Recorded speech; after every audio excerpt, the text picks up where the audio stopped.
The air conditioning in Harper's office hummed with a sterile precision, a stark contrast to the burgeoning Texas heat already pressing against the floor-to-ceiling windows that overlooked downtown Austin.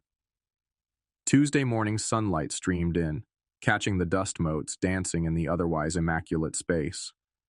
A space Logan Ryder suddenly felt utterly alien in. Restructuring. The word hung in the air, thin and inadequate, like a cheap suit worn to a state dinner. Harper, seated behind a vast expanse of polished mahogany that seemed to absorb all warmth, delivered it with practiced detachment. His eyes, the color of faded denim, held no malice, but more unnervingly, no empathy either.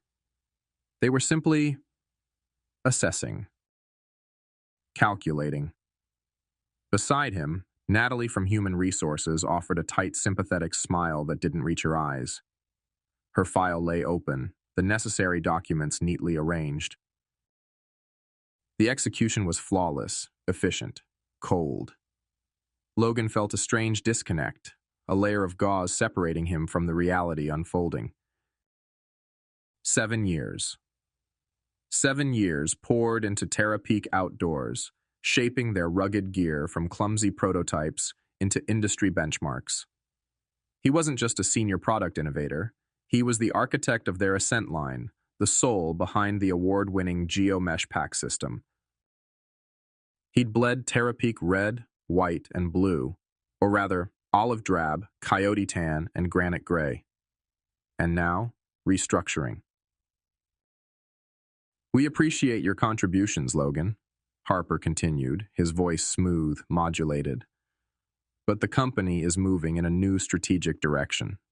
We need different skill sets moving forward." Different skill sets. The phrase echoed the vague feedback Logan had received over the past 6 months as his most promising projects, the adaptive climate shell, the integrated hydration system, hit inexplicable roadblocks. Meetings were canceled, budget approvals delayed. His detailed proposals met with non-committal responses from Harper, who had taken over as VP of Product Development 18 months prior. A nagging dissonance had hummed beneath the surface, a feeling that his practical, field-tested designs were increasingly out of sync with Harper's push towards sleeker, more lifestyle-oriented aesthetics. He'd attributed it to clashing visions, the usual corporate friction. Now, sitting under the weight of Harper's neutral gaze, the dissonance sharpened into a piercing note of suspicion. He nodded slowly, keeping his face a mask of forced composure, allowing his shock or the sudden, sickening lurch in his stomach to show felt like conceding defeat on terms he didn't even understand yet. "I see," he managed, the words tasting like sawdust. "Thank you for the opportunity, Harper." Natalie slid the severance package across the desk. Generous enough on the surface. A professional courtesy for nearly a decade of groundbreaking work. Logan signed where indicated, his hand steady despite the tremor starting deep inside. He declined the offer to have security escort him, the implication stinging more than the termination itself. Packing his personal items felt surreal. The worn photo of him and his late father, a master craftsman himself, on a backpacking trip in Big Bend. The collection of polished river stones from various field tests. His battered sketchbook, filled with nascent ideas Terapeak would now never see. Each item felt heavy, imbued with the weight of abruptly severed ties. As he carried the small box through the open-plan office, avoiding the averted gazes and sudden intense focus on computer screens, the silence felt accusatory. He'd built relationships here, mentored junior designers, solved impossible manufacturing puzzles alongside the production team.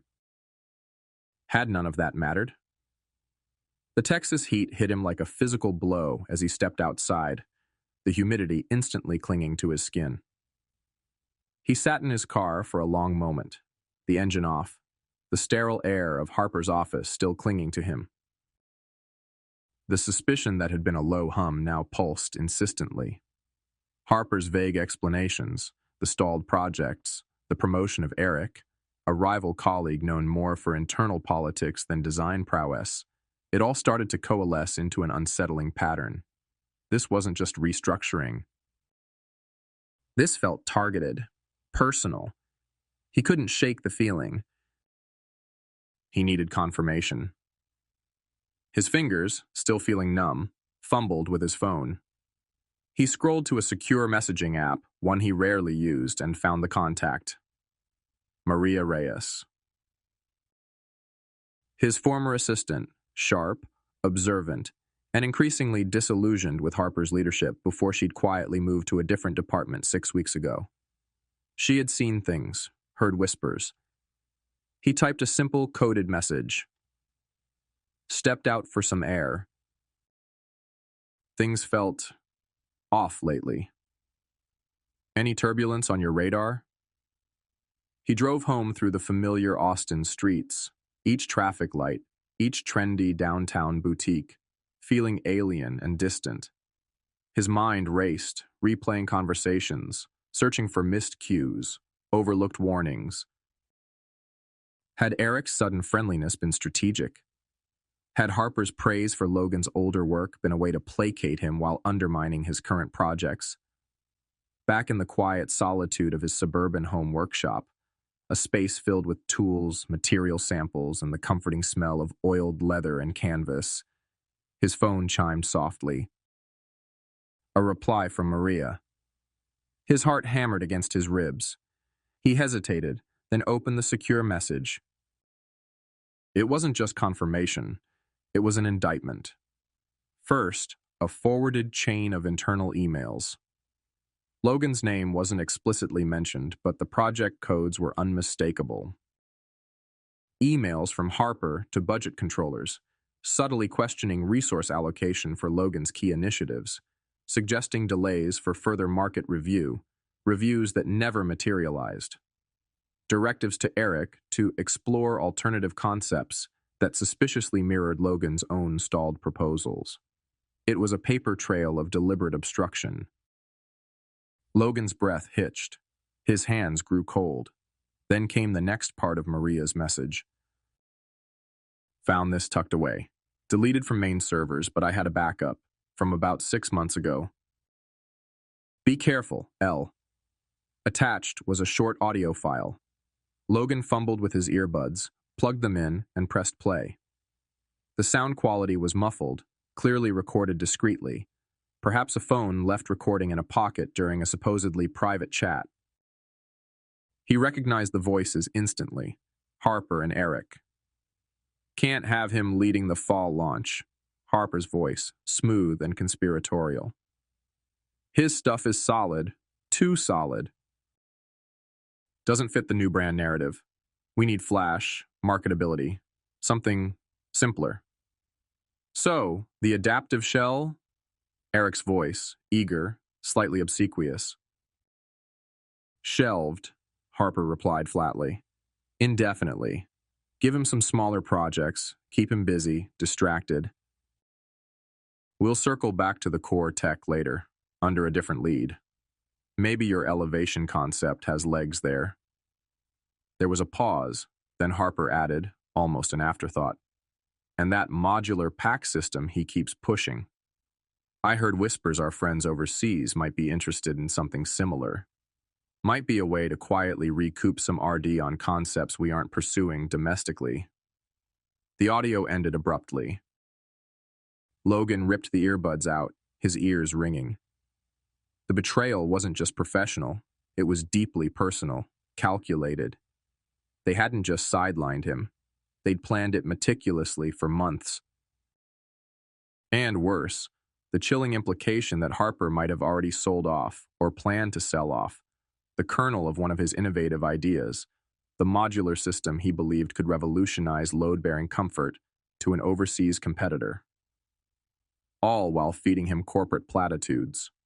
He stared at the phone, the screen reflecting his own pale, stunned face.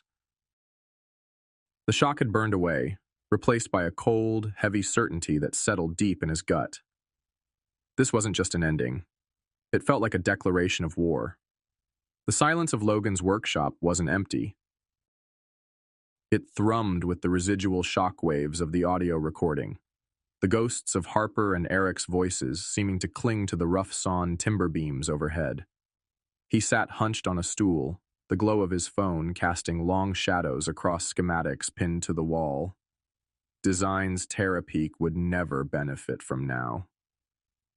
The cold certainty of betrayal had settled into something denser, heavier, a resolve hardening in the pit of his stomach.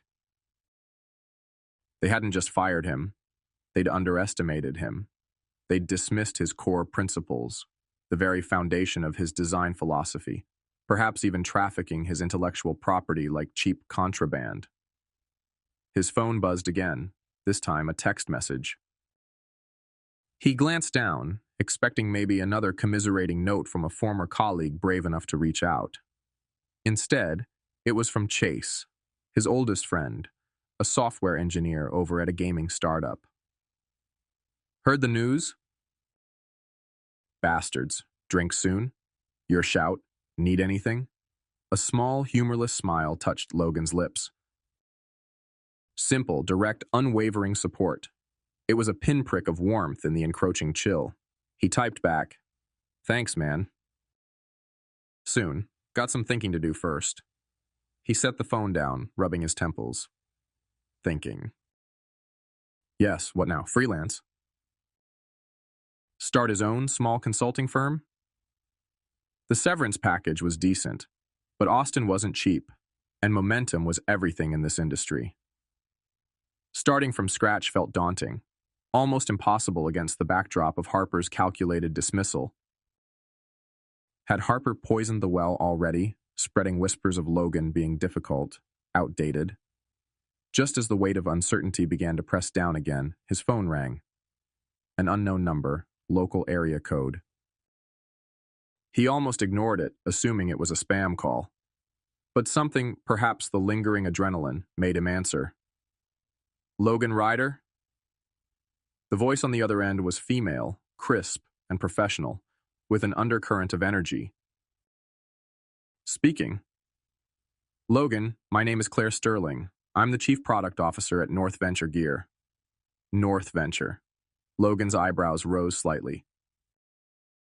They were the serious up-and-comer in the outdoor space, known for smart acquisitions and a focus on high-performance alpine gear. Smaller than Terapeak, but nimble, aggressive, and increasingly respected. He'd followed their trajectory with professional interest. Mrs. Sterling, Logan said, keeping his voice neutral. How can I help you? Please call me Claire. And I suspect we might be able to help each other. Word travels fast in this town, Logan. We heard about the restructuring at Terapeak this morning. A slight pause, freighted with implication. Frankly, we were surprised.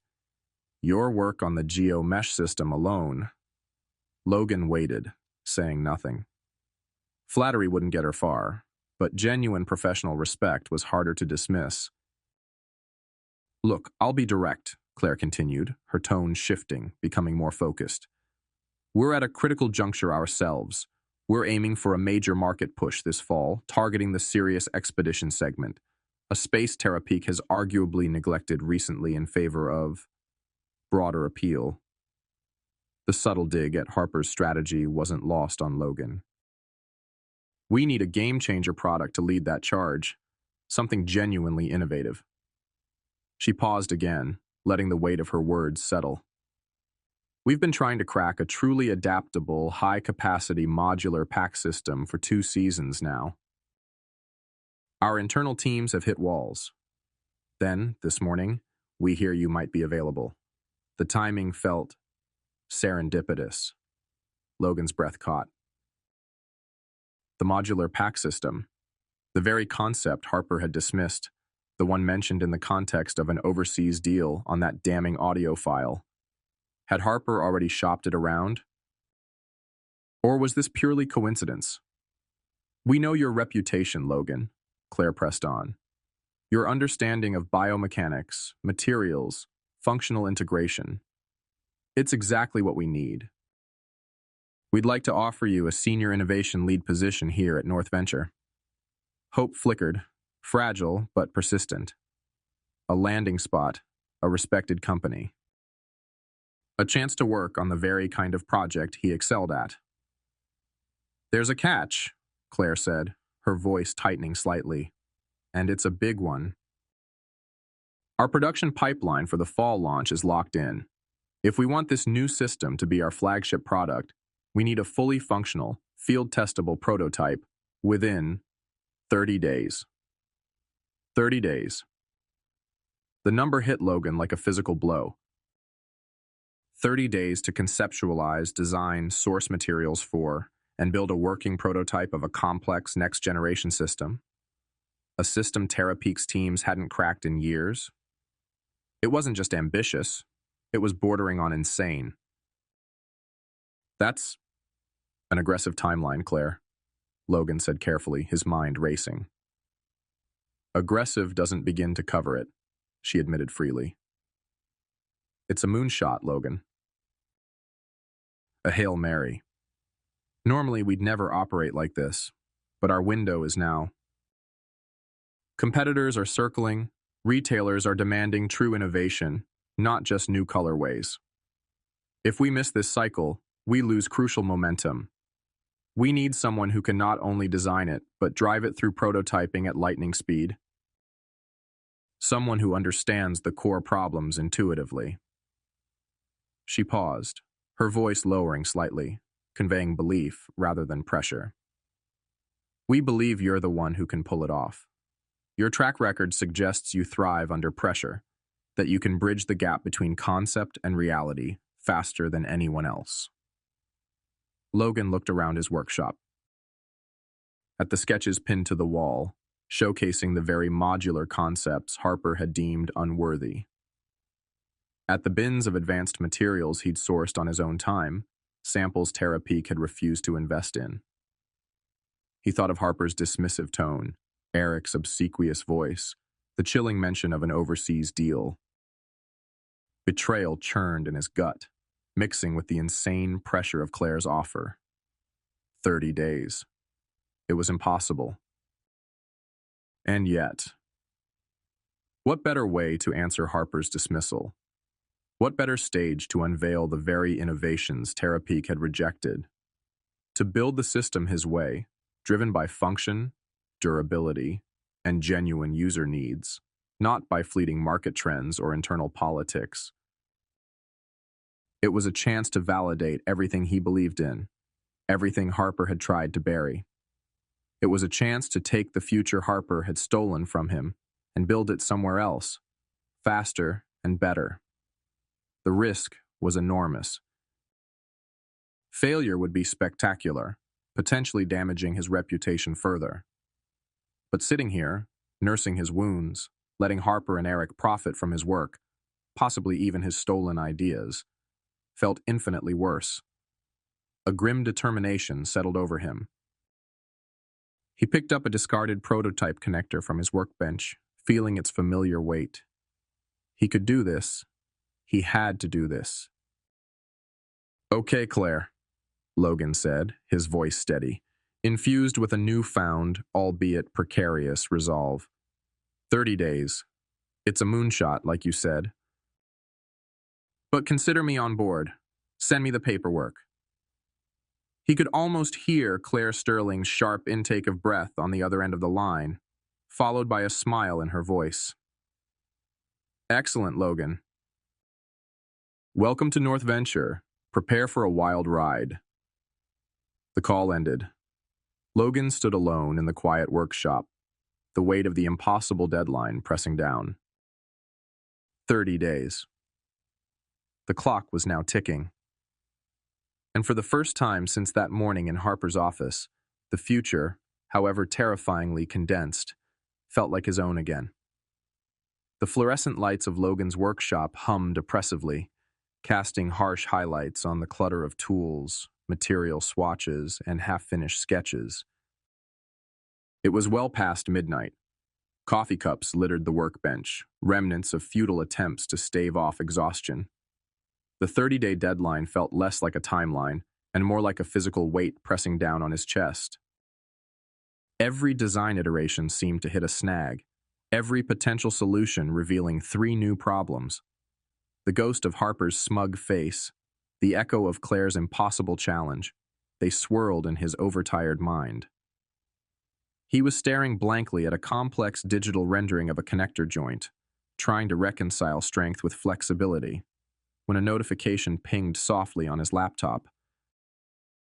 Not an email, not a standard message alert, but a discreet pop-up from the encrypted chat application he'd used earlier with Maria.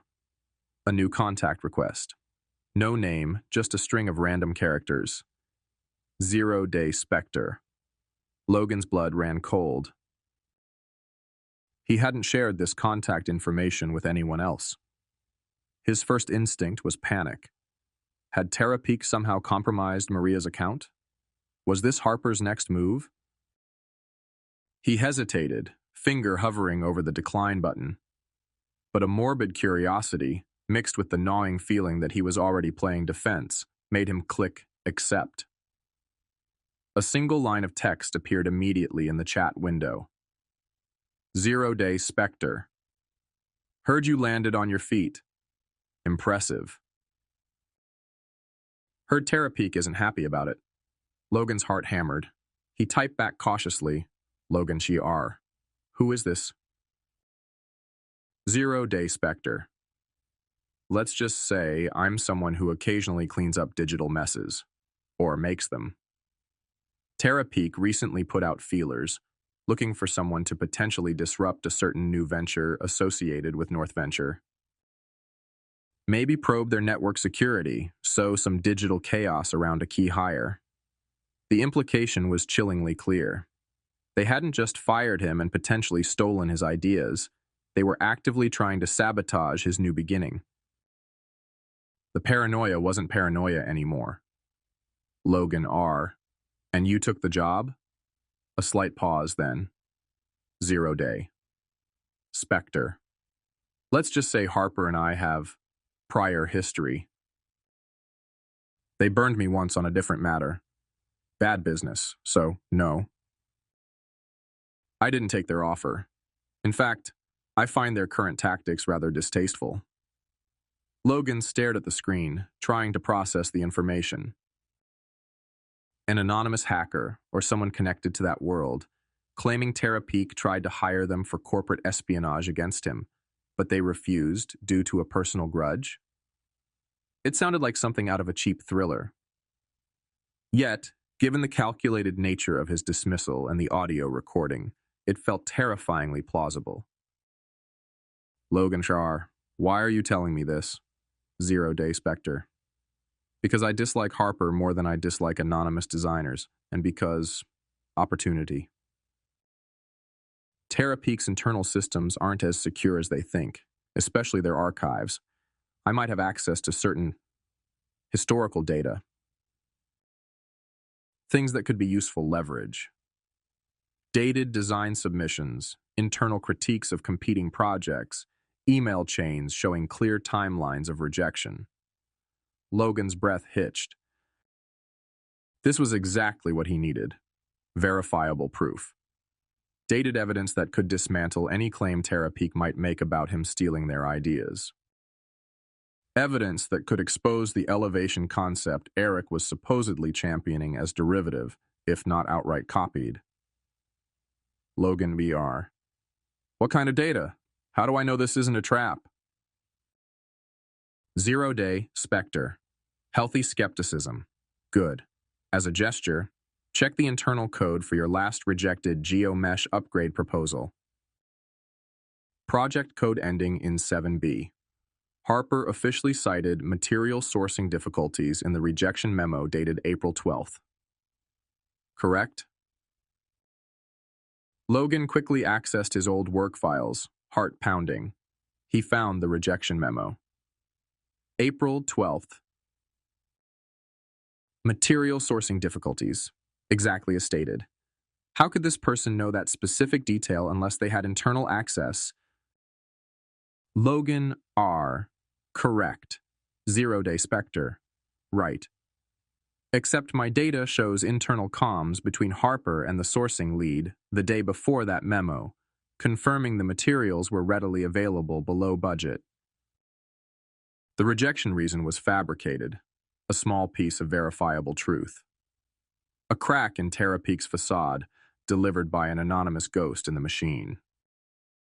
It still felt incredibly risky. This Spectre could be playing a longer game, setting him up. But the potential reward, irrefutable evidence. Logan R. What do you want in return? 0-day Spectre. Information likes to be free, but server space costs money. Let's call it an exchange. I provide you with a secure data package, verifiable time-stamped files related to your rejected concepts, specifically the modular system, and internal assessments of competing concepts, like elevation. I also offer a degree of cyber monitoring and early warning if Terapeak tries any more digital funny business directed at you or North Venture. In return, well, let's leave that open for now. Maybe someday you can return the favor, or maybe exposing Terapeak publicly is favor enough. Consider it a professional courtesy between people Harper has underestimated. It wasn't a demand for money, which paradoxically made Logan slightly more inclined to trust it, or at least explore it. It felt transactional, driven by a shared animosity towards Harper and Terapeak, rather than pure altruism or a complex setup. He was still navigating treacherous waters, but this mysterious contact offered a potential lifeline, or at least a weapon. He took a deep breath, the workshop air thick with tension and possibility. He was making a deal with a shadow, potentially inviting a different kind of trouble into his life. But Harper had already declared war. Playing defense wasn't enough. Logan R. Okay, send me the package details. Secure channel. 0-day Spectre. Wise choice. Check your encrypted email in 5 minutes. Use the provided decryption key only on an air-gapped machine. Trust no network. And Logan. Watch your back. They play dirty. The chat window went blank as 0-day Spectre disconnected. Logan stared at the empty screen, the hum of the workshop lights suddenly seeming louder, more sinister. He had just allied himself, however tentatively, with an anonymous hacker against his former employer. The 30-day deadline suddenly felt like only one facet of a much larger, more dangerous game. But now, he had a potential ace up his sleeve. Digital proof, waiting to be unearthed. Days blurred into nights under the relentless glare of the workshop lights. The 30-day countdown felt less like a calendar and more like a shrinking room, the walls closing in with each passing hour. Logan existed in a haze of caffeine, CAD drawings, and the frustrating reality of physics. The modular pack system, so elegant in concept, was proving stubbornly difficult in execution. Prototypes failed, materials stressed in unexpected ways. Connections that looked perfect on screen proved clumsy or weak in physical form. Doubt, cold and insidious, began to seep into the cracks of his exhaustion. Could he actually pull this off? Had Claire Sterling placed her bet on a washed-up designer chasing an impossible dream? He found himself staring at a failed joint mechanism, a tangle of lightweight alloy and high-tensile fabric that had buckled under simulated load testing. Frustration gnawed at him. He'd tried reinforcing it, redesigning the stress points, even switching materials. But nothing felt right. It was strong, but bulky, or light, but fragile. The balance remained elusive. Pushing back from the workbench, he ran a hand through his already disheveled hair. He needed a different perspective, a way to break free from the iterative loop of failure. His gaze drifted across the workshop, past the gleaming new components provided by North Venture, and landed on an old oil-stained wooden toolbox tucked under a bench. It had belonged to his father.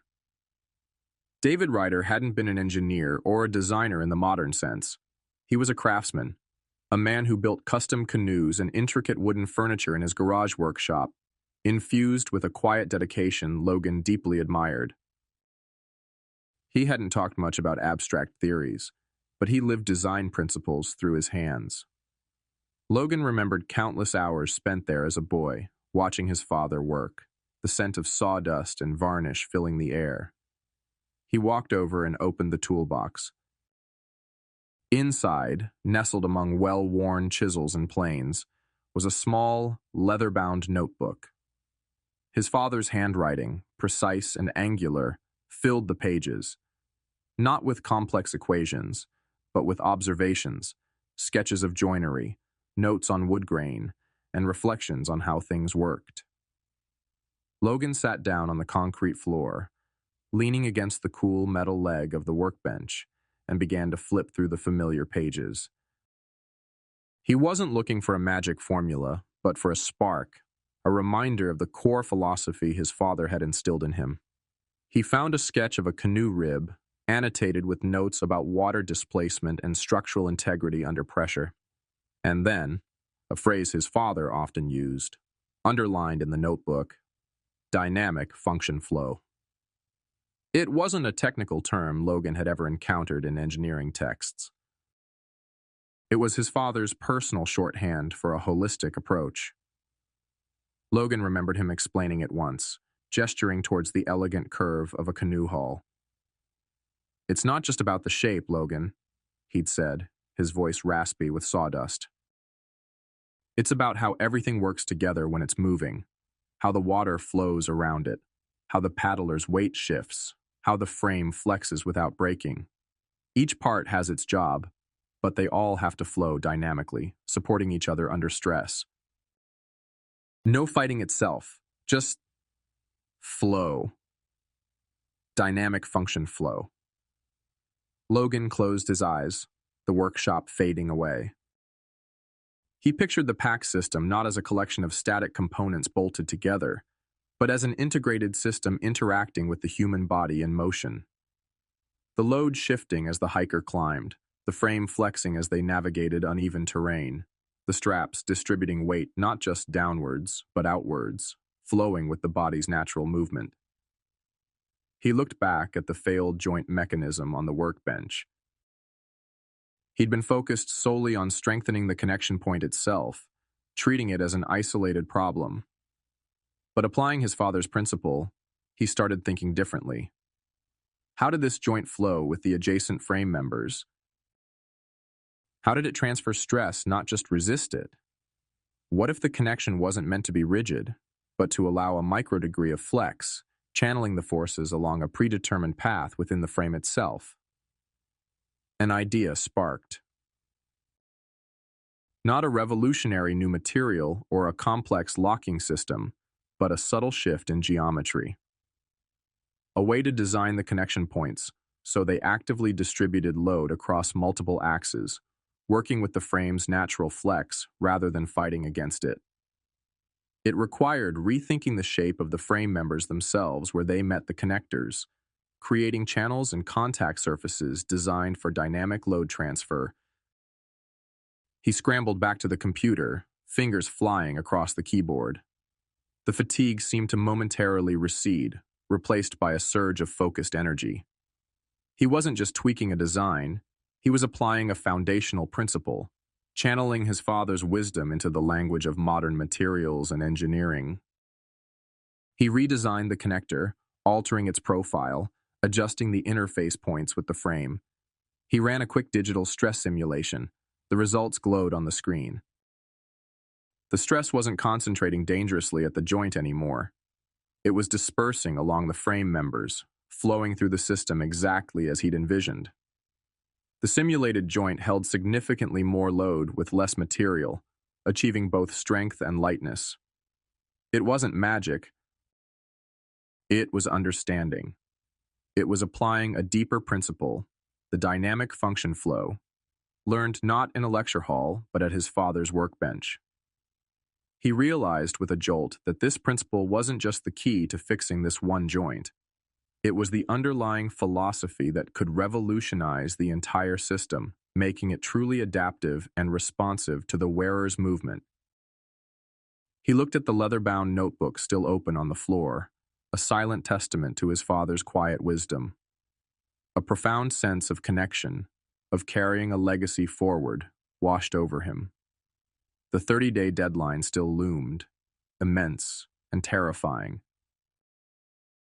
But now he wasn't just chasing a deadline. He was building something meaningful, grounded in a principle he believed in. He had found his foundation. Now, the real work could begin.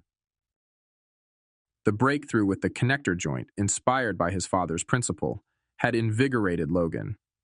But the sheer scale of the task ahead remained daunting. Designing the entire modular system, refining each component, sourcing materials, coordinating with North Venture's internal prototyping teams. It was too much for one person, even fueled by righteous anger and caffeine, to accomplish in the rapidly shrinking time frame. The digital clock on his laptop screen seemed to mock him. 22 days remaining. He needed help. Not just any help, but skilled individuals he could trust implicitly. People who understood the nuances of high-performance gear design and manufacturing. People who wouldn't balk at the insane deadline or the unconventional design philosophy he was now embracing. His thoughts immediately turned to colleagues from his Terapeak days. Not the sycophants surrounding Harper, but the quiet professionals, the true talents who had been sidelined, overlooked, or pushed out during Harper's ascent. First on his list was Sarah Chen. A brilliant structural engineer, Sarah possessed an almost intuitive understanding of load dynamics and material stress. She'd been the unsung hero behind the durability of the GeoMesh packs, yet Harper had consistently relegated her to minor projects, seemingly threatened by her sharp intellect and unwillingness to compromise on structural integrity for aesthetics.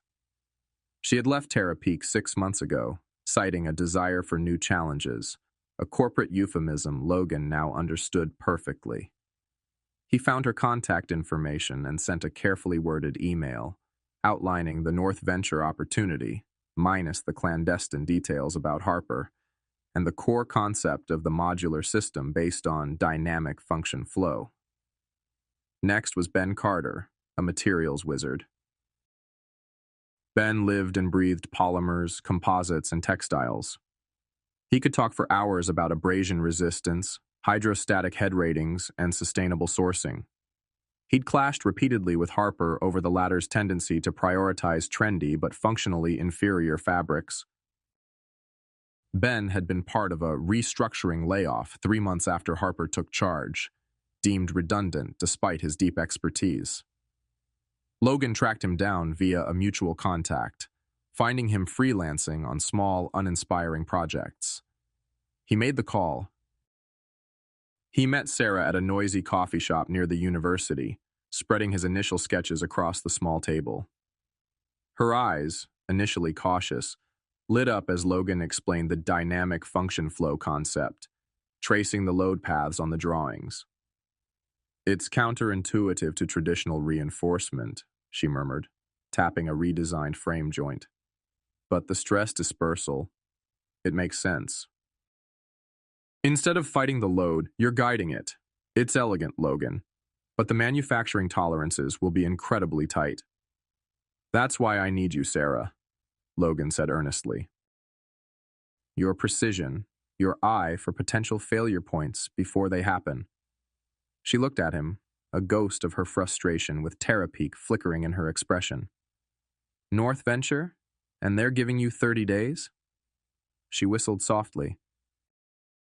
"You always did like a challenge." A slow smile spread across her face. "Okay, I'm in. But if we pull this off, I want design credit, not just engineering support." "Absolutely," Logan agreed, without hesitation. This is a collaboration. His call with Ben Carter was equally direct. Logan explained the core challenge, finding materials that could handle the dynamic stresses while remaining lightweight, durable, and reasonably sourced within the compressed timeline. Dynamic flow. Ben mused, his initial skepticism fading as Logan elaborated. Interesting. It means looking beyond just tensile strength. We need materials with specific flexural modulus, maybe even variable density composites. Harper would never have approved the RD budget for this. There was a pause. North Venture, huh? Heard they're actually innovating again. Okay, Logan. Send me the specs. This sounds like the kind of problem I actually want to solve. Consider me your materials guru. Within days, Logan's solitary workshop transformed into a collaborative hub, albeit a mostly virtual one scattered across Austin. They communicated via secure video calls, shared encrypted files, and utilized North Venture's online project management platform. Sarah, working remotely from her home office, refined the structural framework, running complex simulations and identifying potential weak points Logan had missed. Ben, leveraging his network of suppliers and deep material knowledge, began sourcing cutting-edge fabrics and components, often finding novel solutions overlooked by mainstream manufacturers. There were disagreements, late-night debates over schematics, moments where the sheer pressure threatened to crack their fragile alliance.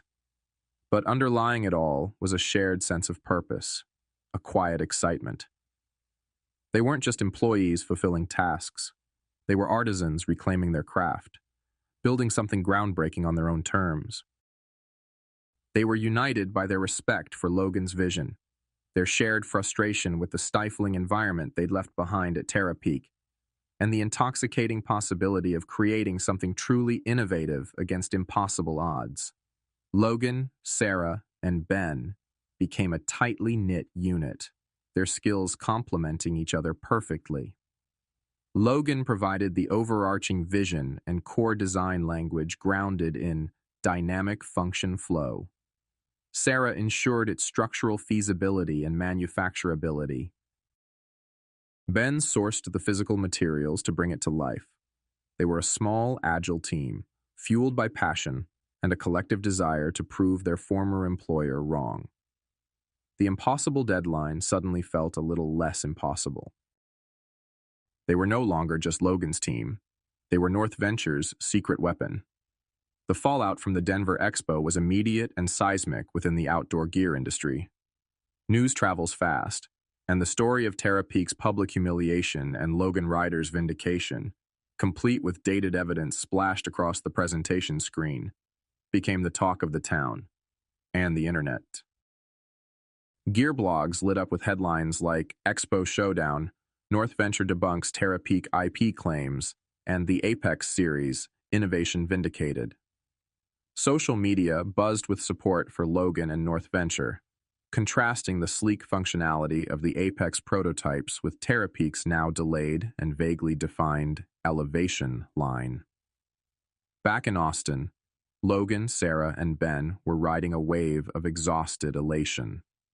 North Venture was flooded with pre-orders for the Apex series from retailers energized by the buzz and impressed by the prototypes. Claire Sterling, radiating satisfaction, greenlit accelerated production plans. The atmosphere at North Venture was electric. They weren't just an up-and-comer anymore. They were the company that had dared to innovate and publicly challenge an established giant, and won. Meanwhile, the silence from Terra Peak was deafening, broken only by rumors filtering through industry backchannels. Whispers of canceled meetings with key retailers, frantic internal damage control, and Harper's increasingly volatile temper. Eric, the supposed designer of the ill-fated Elevation line, was reportedly keeping a very low profile. Their stock price, already sluggish, took a noticeable dip as analysts questioned their product pipeline and leadership stability. Logan focused on the work, overseeing the final refinements to the Apex designs based on Expo feedback and working closely with North Venture's manufacturing partners. He felt a sense of purpose he hadn't experienced in years. Yet, a part of him still felt a twinge of melancholy for the company he had once poured his heart into, now seemingly imploding due to arrogance and poor leadership. It was late one evening, about 2 weeks after the expo. Logan was reviewing material stress test results in his home office when his personal cell phone rang. A number he didn't recognize, but with a prominent Austin prefix often used by corporate headquarters. He let it go to voicemail, wary of any further contact attempts from Tara Peak. A moment later, the voicemail notification pinged. Curiosity overriding caution, he played the message. Mr. Ryder, this is Arthur Kensington, chairman of the board at Tara Peak Industries. The voice was older, accustomed to authority, but strained, lacking its usual resonance. We find ourselves in a challenging situation following recent events. The board has been reviewing the company's strategic direction and leadership. A significant pause. We believe your unique perspective and history with the company could be invaluable in navigating this period. The board has authorized me to offer you the position of interim chief executive officer, effective immediately, to restore confidence and stabilize operations. Logan listened, stunned into silence. Interim CEO of Tara Peak? The audacity was breathtaking. After engineering his dismissal, attempting sabotage, and publicly accusing him of theft, they now wanted him to come back and clean up their mess. To salvage the reputation Harper had systematically dismantled? He thought of Harper, of Eric, of the culture of prioritizing style over substance that had driven him out. He thought of the trust and creative freedom he now had at North Venture, working alongside Sarah and Ben, building something he truly believed in. Returning to Tara Peak felt like stepping back into a toxic swamp. The offer wasn't just insulting, it was revealing.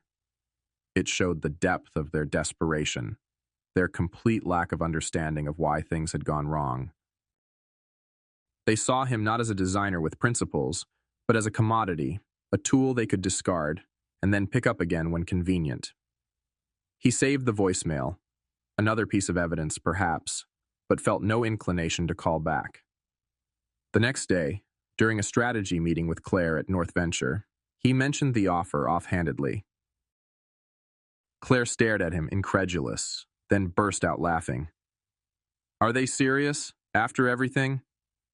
"Apparently," Logan said with a wry smile. "Desperate times, I suppose." "So what did you tell them?" "Nothing yet.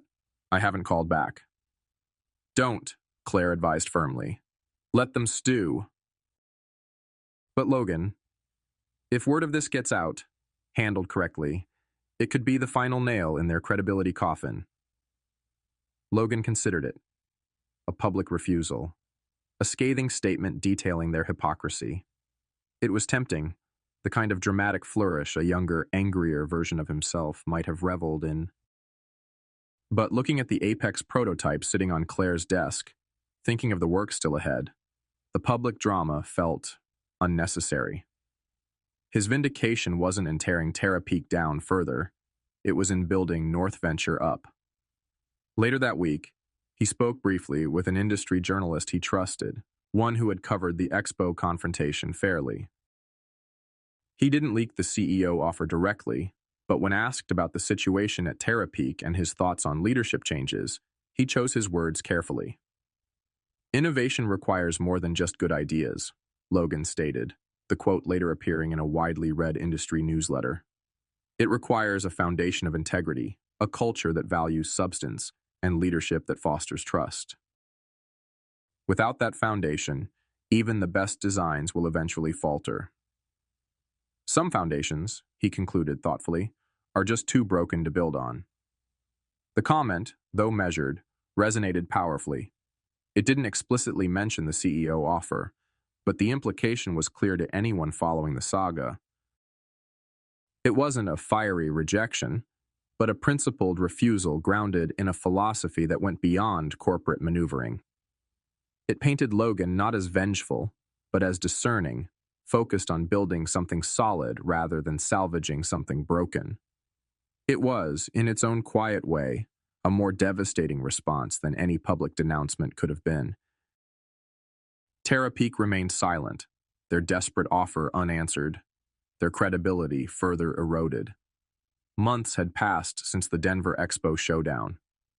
Autumn painted Austin in hues of gold and rust, but inside North Venture's expanded RD facility, the energy remained vibrant.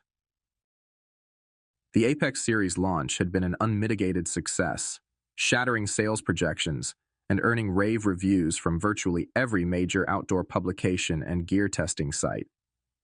Revolutionary, a masterclass in functional design, the new benchmark for expedition packs.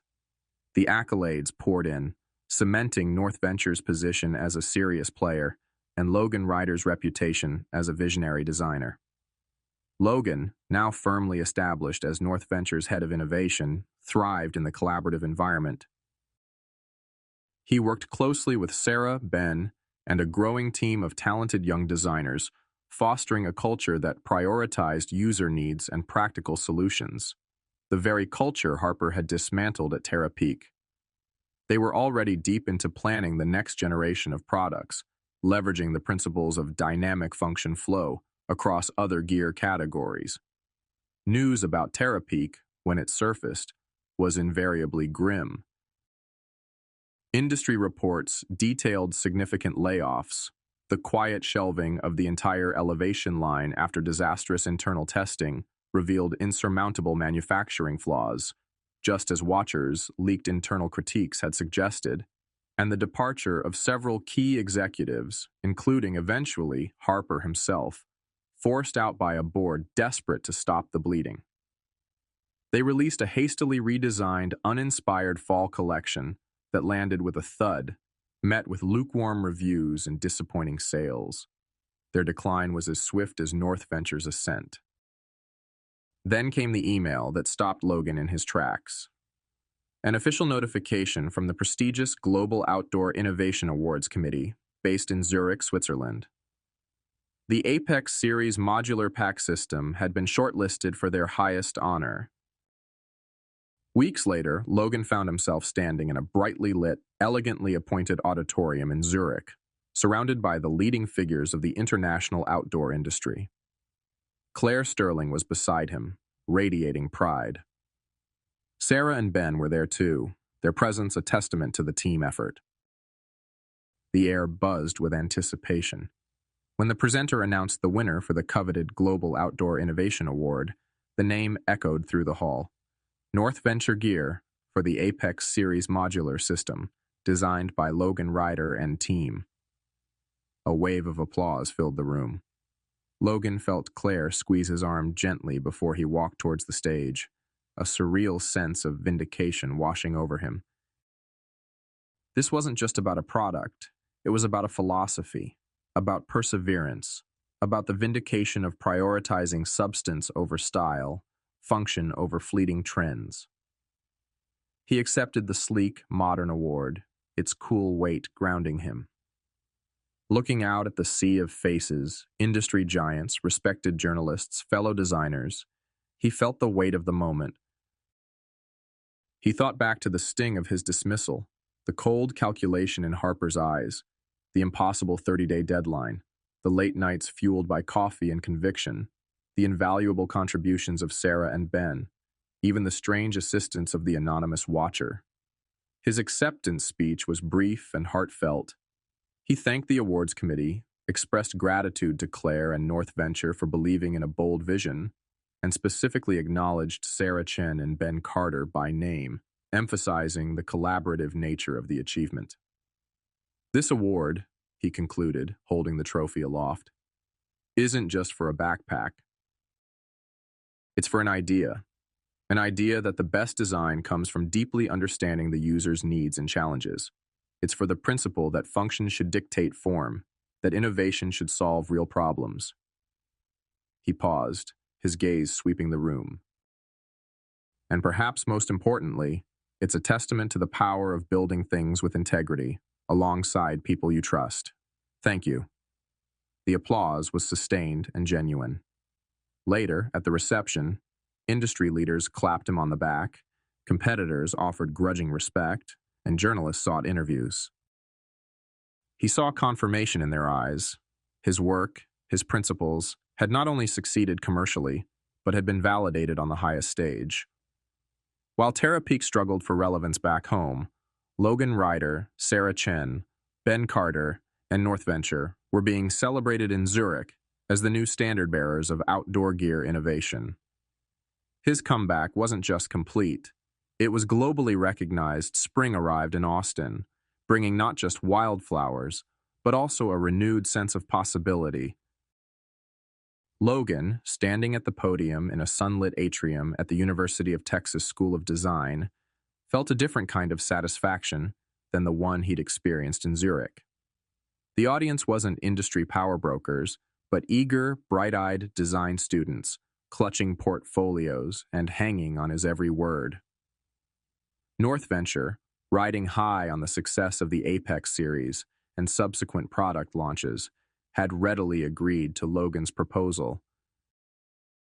It wasn't just about corporate social responsibility. It aligned perfectly with the brand's burgeoning identity: authentic, innovative, and grounded in substance. Good design isn't just about aesthetics, Logan began, his voice calm and resonant in the crowded room. It's not just about following the latest trends dictated by marketing departments. At its core, good design is about solving problems. It's about empathy, understanding the real needs, the frustrations, the aspirations of the people you're designing for. He spoke about his own journey, touching briefly on the challenges, the importance of mentors, mentioning his father's influence without dwelling on the negative experiences, and the crucial role of sticking to core principles, even when pressured to compromise. He saw nods of recognition, students scribbling notes, their faces intent. Talent exists everywhere, he continued, but opportunity often doesn't. Sometimes the most innovative ideas come from those who understand the problems most intimately, often because they've lived them. Yet, these voices can be overlooked, dismissed, or lack the resources to bring their visions to life. He paused, making eye contact with students in the front row. That's why I'm incredibly proud, along with Northventure, to announce the launch of the Flow Forward Initiative. A slide appeared behind him, displaying the initiative's logo, a clean, dynamic graphic incorporating elements of the Apex design language. The Flow Forward Initiative, Logan explained, is more than just a scholarship fund, though it certainly includes financial support for promising design students facing economic hardship. It's a commitment to mentorship, providing access to industry professionals, workshops focused on practical problem solving, and resources to develop prototypes. We want to find and nurture designers, especially those from underrepresented backgrounds, who are passionate about creating gear that truly performs, gear that solves real-world challenges. He elaborated on the application process, emphasizing that portfolios showcasing elegant solutions to complex functional problems would be weighted more heavily than purely aesthetic presentations. He spoke about the mentorship aspect, where selected students would work alongside designers at Northventure, including himself, Sarah, and Ben, on real projects. We're looking for the next generation of innovators who believe, as my father taught me, and as we practice at Northventure, in dynamic function flow. The idea that great design seamlessly integrates form, function, and user experience, Logan said. We want to invest in those who see design not just as a job, but as a way to make people's interaction with the world better, safer, more efficient, more enjoyable.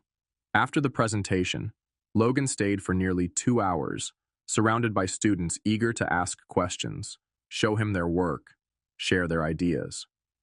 He listened intently, offering constructive feedback, encouragement, and genuine interest.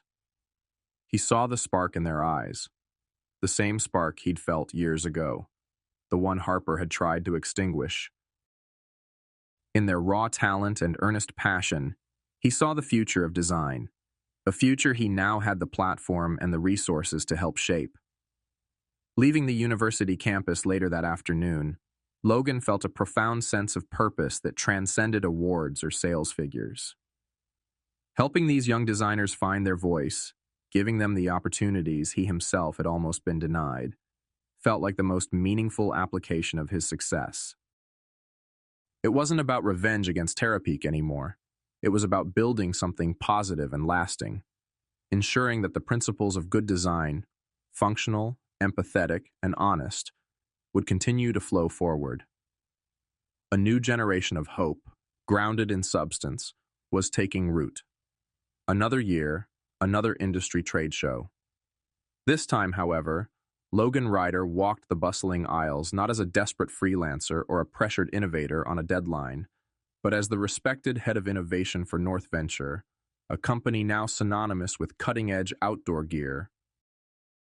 Flanked by Claire, Sarah, and Ben, he moved with quiet confidence, scouting new materials, networking with suppliers, and occasionally pausing at the university recruitment booths, keeping an eye out for promising young talent, potential candidates for the Flow Forward initiative.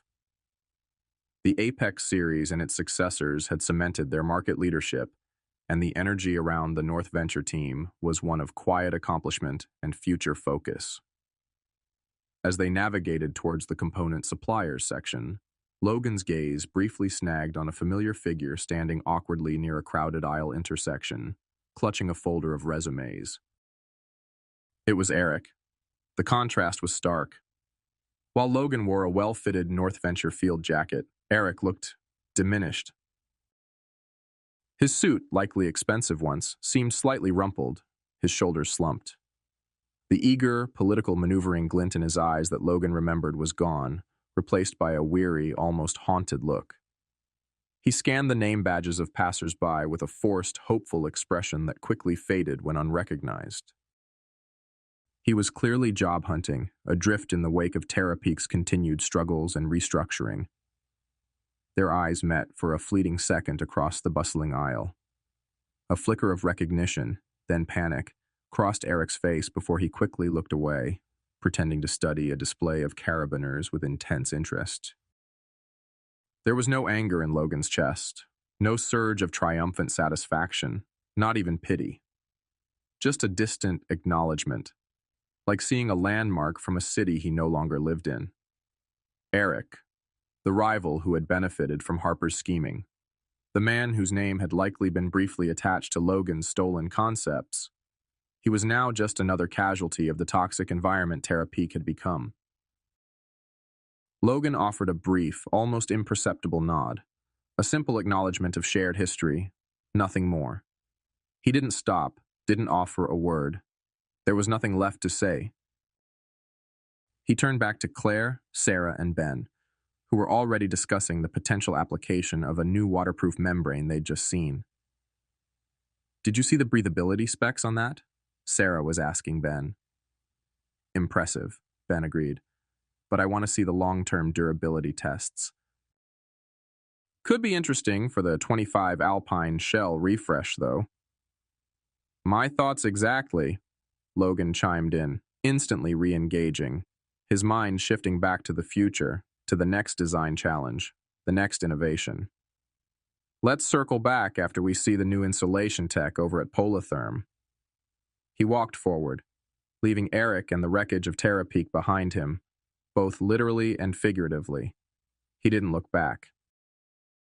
His success wasn't defined by Eric's failure or Harper's downfall. It was defined by the innovative products they were creating, the talented team he worked with, the young designers he was helping to mentor, the integrity he had maintained. His revenge wasn't loud or confrontational. It was the quiet hum of a successful company built on sound principles. It was the respect in the eyes of his peers. It was the freedom to pursue his passion without compromise. It was the knowledge that he had not only survived, but thrived by staying true to his own dynamic function flow.